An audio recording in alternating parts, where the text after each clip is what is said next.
Oi, gente. Bolsonaro está pedindo que o Enem troque golpe de 1964 por revolução nas questões de prova. E o ministro da Educação, né, ele disse que os livros didáticos vão negar que existiu golpe militar e ditadura, né? Foi o que disse o ministro da Educação. Eu vou colocar as reportagens no comentário fixado, mas nesse vídeo de hoje, o que eu quero fazer com vocês é diferente. Eu vou explicar para vocês por que o que aconteceu foi um golpe civil-militar em 1964 e vou dar para vocês a fonte de um livro que vocês devem ler caso queiram compreender isso melhor.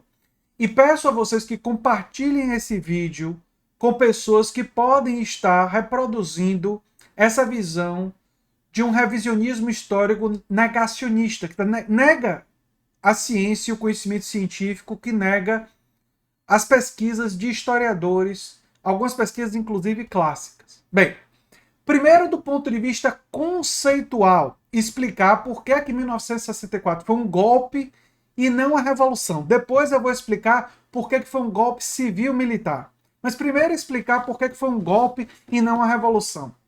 Conceitualmente, as revoluções são tomadas de poder político com participação ativa, isso é muito importante, da população no ato da tomada de poder. O que é que isso significa?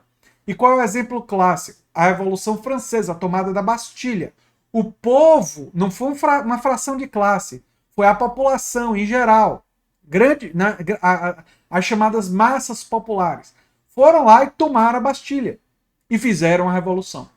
Então toda revolução envolve a tomada do poder político pela população. Isso que se convenciona em ciência política, em história, de chamar de revolução política. Existe a revolução industrial, que é uma outra coisa, mas a revolução política, uma revolução política, dentro do âmbito da política, é quando a população toma diretamente o poder que está instituído. Ela toma esse poder, ela modifica a estrutura de poder. E isso é feito pela população. Em 1964, quem tomou o poder não foi o povo, não foi a população em geral, foi uma fração de classe. E apoiar, ou seja, ter uma parte da população que apoiou o golpe, o que é verdade, teve a marcha, liberdade, isso não transforma em revolução. Porque não é apoiar, é participar ativamente da tomada do poder. É isso que caracteriza uma revolução. Portanto, o que é que caracteriza um golpe de Estado? Um golpe de Estado acontece quando uma fração de classe, seja ela, por exemplo, no caso do golpe de 1964, eram duas frações de classe, eram setores do empresariado com setores do alto comando militar. Então, frações de classe tomam o poder político e alteram a institucionalidade vigente. No caso, tinha acontecido eleições que levaram até João Goulart se tornar presidente, e João Goulart é deposto da presidência. Retiram ele da presidência.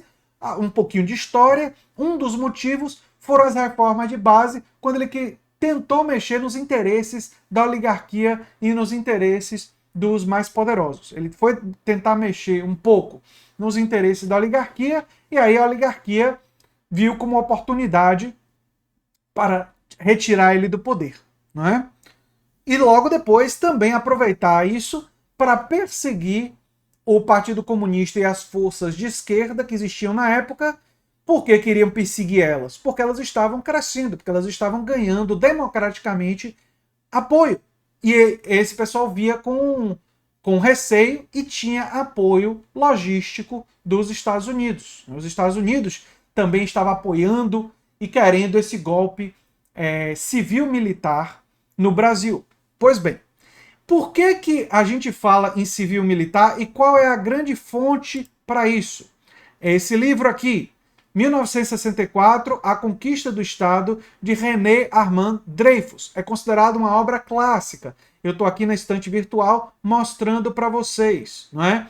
Então, se vocês quiserem compreender um pouco mais, eu recomendo a leitura desse livro de René Armand Dreyfus. Eu cito, inclusive, na minha dissertação de mestrado e na minha tese de doutorado. Por quê? Porque tanto minha tese de doutorado quanto minha dissertação de mestrado, elas se situam, ou seja, eu pesquisei períodos que estavam dentro da ditadura militar. Por que se trata de uma ditadura militar? Né? Eles estão querendo aí negar, né, o ministro da Educação negar que foi uma ditadura.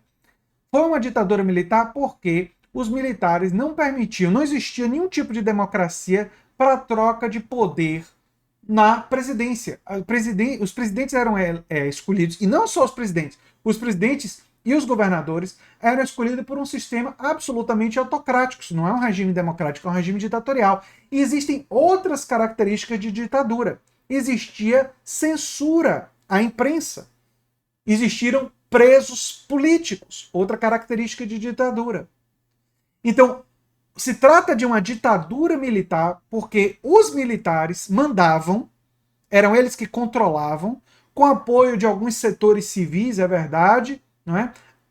Grande parte da Arena, o partido da Arena, era justamente o partido, né? Aliança Renovadora Nacional, que atuava dando suporte e apoio ao regime militar, né? À ditadura militar, mas se tratava de uma ditadura porque tinha censura, porque tinha prisões políticas e porque não existiam eleições livres para a maioria dos cargos de efetivo poder.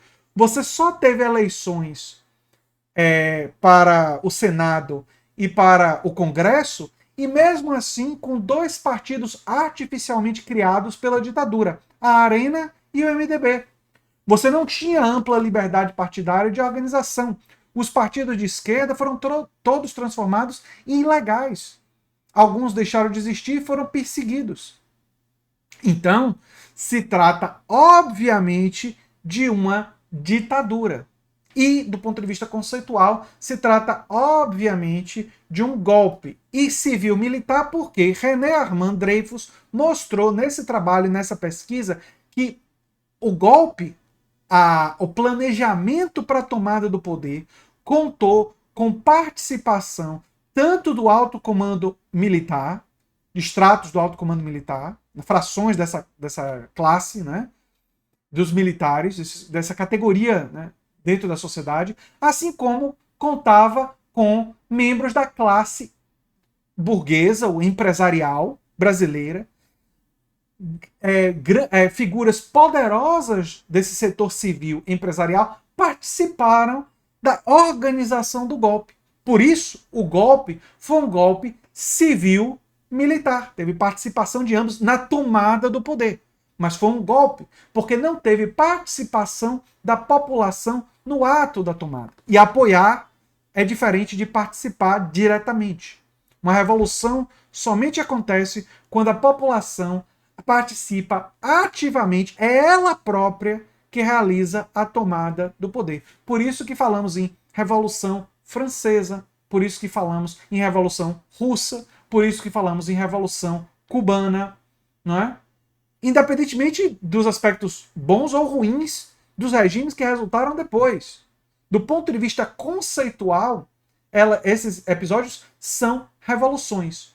O Brasil, o que aconteceu no Brasil em 1964, do ponto de vista político, não é uma revolução.